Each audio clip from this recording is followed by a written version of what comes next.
This lesson is on lessons 4.2 and 4.10.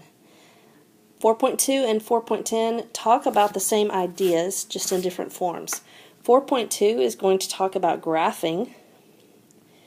So the part that we do in this video that's graphing all comes from 4.2. 4.10 is going to come from writing the equations. So everything that we do that's writing an equation is going to come from 4.10. The two types of form we're going to use are vertex form and intercept form. And what we've done previously is standard form, which was y equals ax squared plus bx plus c. And also previously we talked about the parent function, which is y equals x squared. We talked about how it shifted right and left, up and down, and how the slope changed. Vertex form is going to look very familiar because vertex form is just like the parent function y equals x squared. So first let's look at graphing with vertex form, and we have an example here. We need to find the vertex, the axis of symmetry, and we want to be able to graph it. So this is called vertex form because when it's in this format, the vertex is really easy to find.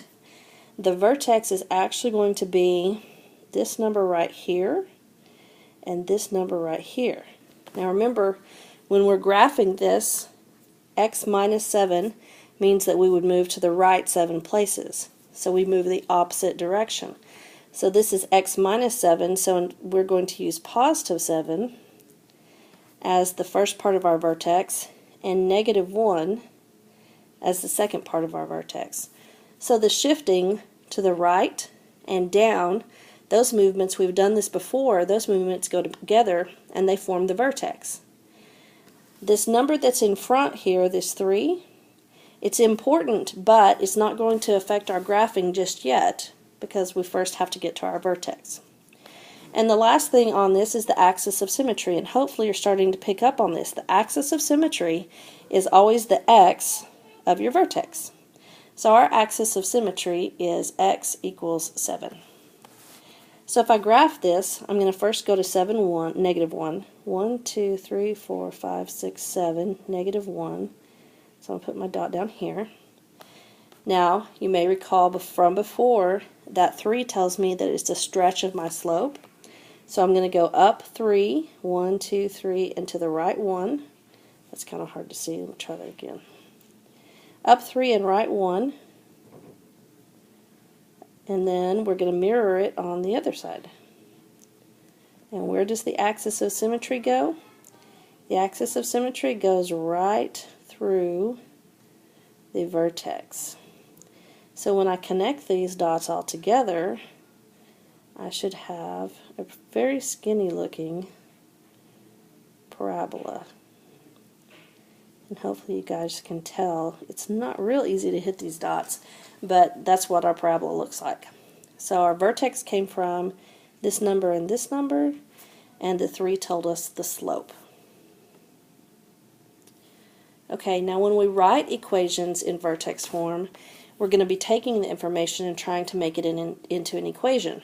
So if you want to know the general form, this is the general form: y equals a, parenthesis x minus h, parenthesis squared. Remember, the square is what tells us it's a parabola, plus k. Now, what is our vertex from this general form? Well, it's whatever goes in for h, and it's whatever goes in for k.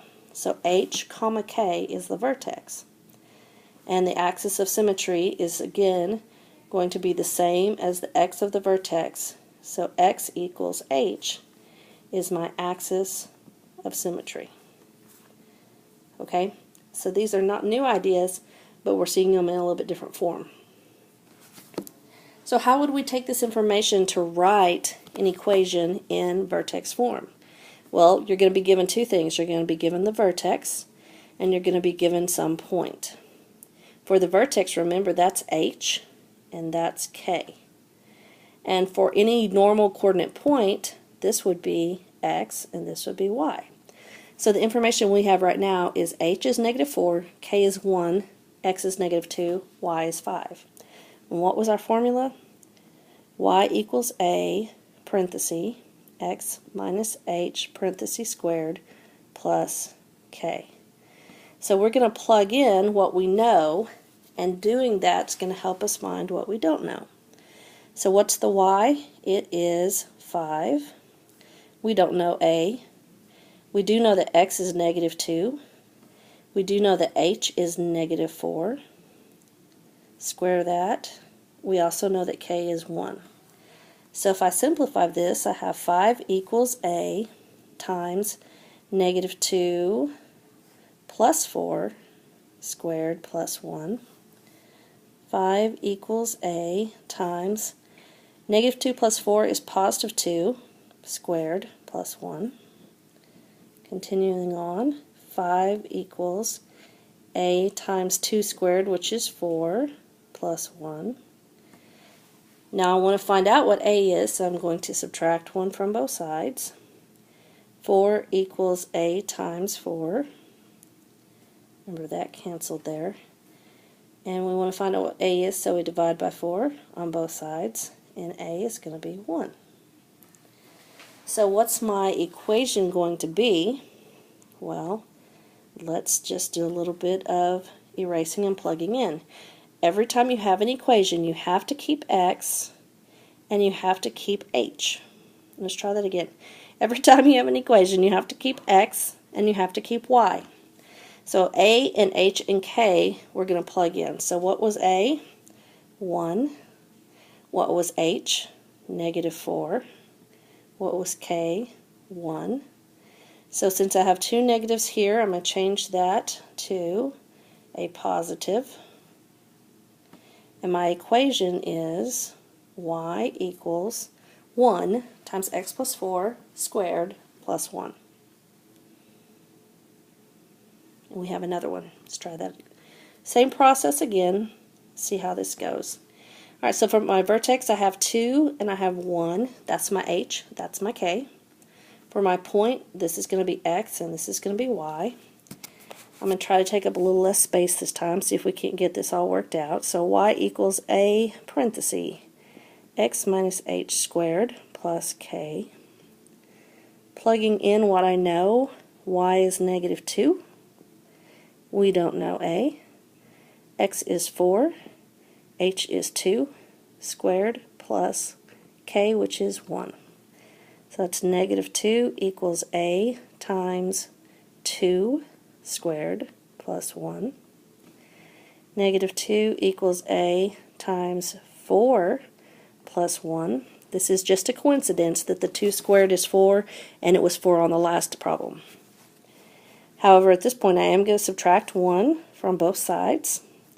So now I have -3 equals a times 4. You know, those cancel there. And if I divide both sides, -3 equals a times 4, sorry. If I divide both sides by 4, then a is -3/4. So in my equation, I'm going to erase the a, I'm going to erase the h, I'm going to erase the k, and in those places I'm going to have -3/4 for a, x minus 2 because h is 2, plus 1 because k is 1. That is the equation of the parabola that has this vertex and this point. Okay, graphing with intercept form is going to be a lot different than what we've done before. First of all, intercept form is actually talking about the x-intercept. That's really important for when you're graphing it. Second of all, look at the setup of this equation. It's totally different. We have x plus 1 times x minus 3, so it's set up into two groups that have parentheses. Now, this might not look very good, but it's actually a really good thing, because if you can see, as you can hopefully see right here, this is my generic form that tells me everything I want to know. For example, a is 1 in this equation, The P matches here, and the Q matches here. Now, hopefully you can see that the Q is exactly equal to the 3. So over to the side, I'm going to write my Q equals 3. But the P and the 1 are opposite signs. So that means P is not 1, P is -1, because they're opposites. Alright, so what does this tell me? Q and P are actually x-intercepts on our graph, and I'm going to show you how to do that in just a second. But it also helps us to find the vertex because we have this formula for the vertex. So to find the x of the vertex, we're just going to find the midpoint between Q and P. So for this one, we would take Q would be 3, and P would be -1. So let's see if we can do this on the next page. So we're going to have -1 plus 3 divided by 2. That's going to be the x of my vertex. -3 plus 2, let's try that. -1 plus 3 is 2, and this is 2, and 2 divided by 2 is 1. So the x part of my vertex is 1. How do we find the y? The same way we did before. We go back to the original equation, which was x plus 1 and x minus 3. And we're going to plug in 1 for our x. So y equals 1 plus 1 times 1 minus 3. So that's 2 times -2. And 2 times -2 is -4. So the vertex is 1, -4. The axis of symmetry is still going to be the x. So since my vertex has 1 for the x, there's my axis of symmetry, there's my vertex. Now, let me go back for just a minute because it's really important. We also need to know this A. A is 1 because it does tell us the slope of our problem. Okay, now what all do we have to graph here? Well, we know the vertex is at 1, -4, which is right here. And we know the x-intercepts. One of them is at -1, and one of them is at +3. So remember before how we had to kind of search for other points? Well, now we don't have to do any kind of search. We can put our put it in the axis of symmetry. This is starting to look like a Halloween movie.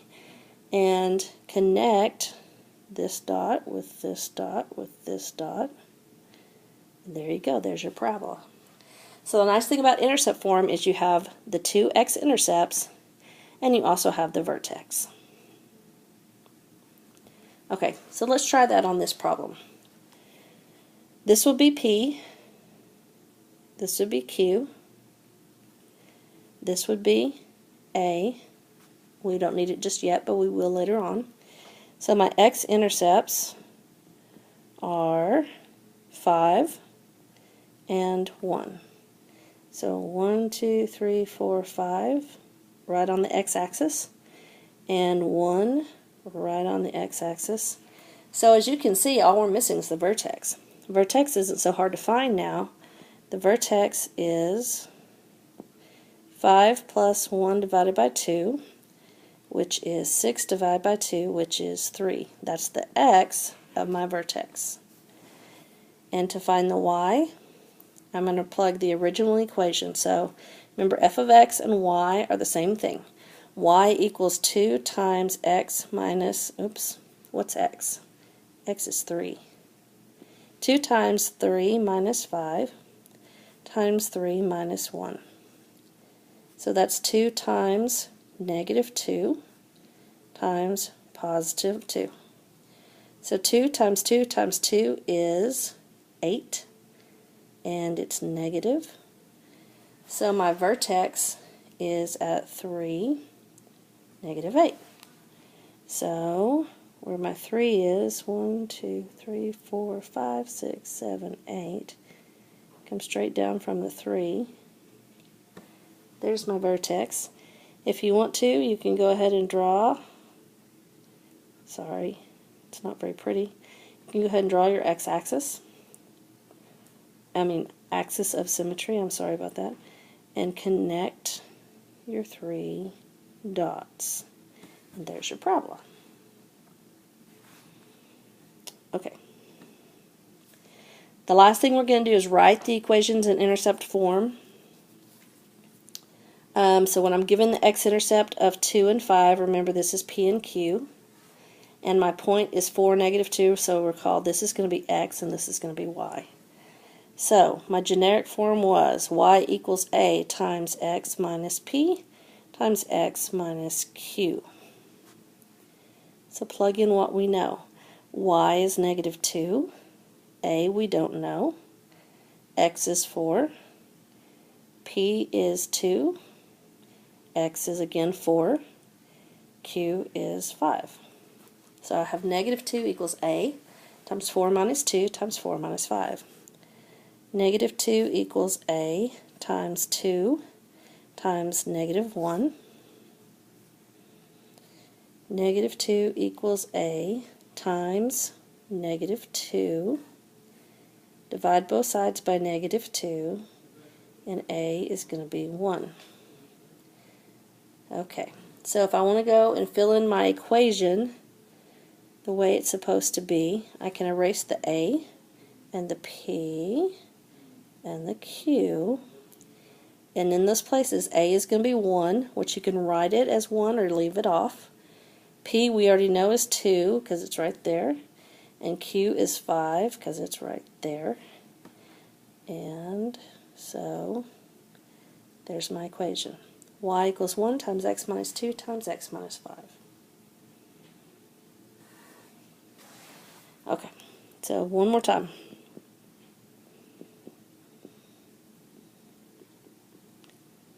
Standard form for intercept form.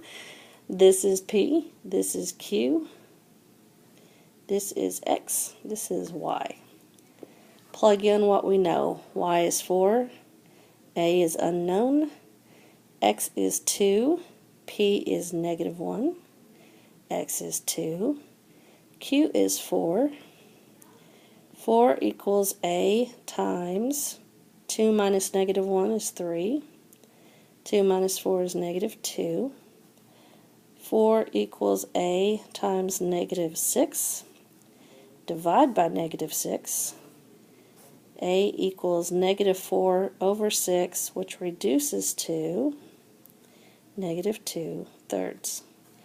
So erase A and P and Q up here. Fill them in with our new values, which are -2/3 for A. P is -1. Q is 4. Right here I've got plus plus. So I'm going to erase that and just make it be plus. And now it looks like Christmas colors. But it is -2/3 times x plus 1 times x minus 4. That's your equation. Okay, so to wrap this up, there's not an on your own problem this time. The vertex form looks like this. To find the vertex, you use H and K. Standard form was ax squared plus bx plus c. To find the vertex, you used -b divided by 2a. Intercept form is x minus p times x minus q. And to find the vertex, you take p plus q and you divide by 2. So those are the 3 forms, and you might make yourself a cheat sheet so it's easier to tell when to use which type.